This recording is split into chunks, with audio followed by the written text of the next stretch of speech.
This is Rockport Ryan with Texas Fishing Tips, and this is your weekly fishing report. All right, this weekend did give us some of that wind, but then it lightened up. So some of the places that we chose to go to hide from the wind were actually coming out here in Goose Island State Park. You can launch from the other side of the bridge from the boat launch. Coming along the inside of this, there's a couple of man-made lakes you can go into with a kayak, but all down in there, come around and inside that seawall. When we were inside that seawall and everything, we were finding some nice reds and some trout. Outside that seawall were some black drum. So if you're going to be bait fishing, I'd head out to Goose Island State Park and go right on the outside of that seawall. We were nailing some pretty good size black drum out there with bait. Inside that seawall, it was topwaters. When we get in there in the leeward side where the wind was protected, you could throw that topwater, and trout and reds were loving the topwaters this week.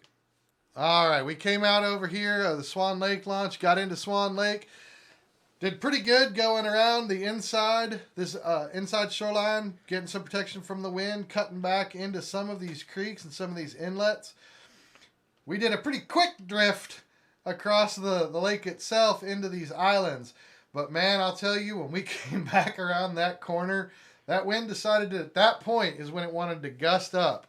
So, man, if that wind is going to kick up, pay attention to it, not just before you launch, but what it's supposed to do during the day, because that paddle back from the point to the launch was brutal.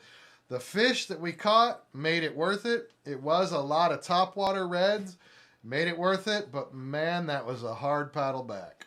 And for you Corpus folks, hey man, we actually got out here at Oso. Came down right by the turnaround, launched from there. Coming up along these shorelines, we were able to manage some nice reds. When we got drifting out into here, wind did start kicking up a bit, and it choked out our topwaters and the chop and everything. But staying right along these shorelines, we actually managed to get some decent reds. Got some reports from down over by the college and further up that they were getting a trout in there as well. So definitely get a chance. Come out here. It's a quick little launch.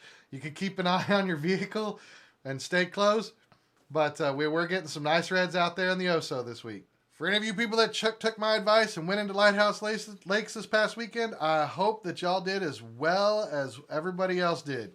Because going into here, whether you went in where the casino boat was, came in where the park was, or even came all the way down, launched, came around the point, and came in, Lighthouse Lakes was on fire for redfish, for trout.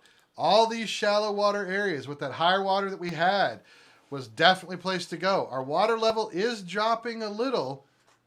We're going to keep monitoring that, but if that water stays high, I would definitely suggest giving Lighthouse Lakes a peek. That's going to be an area that with top waters was doing beautiful for reds, for trout. It was definitely the weekend to get in there, and this going forward this week, our water temps are still going to be nice, and hopefully our water level still stays up. This is Rockport Ryan. Thank you for watching.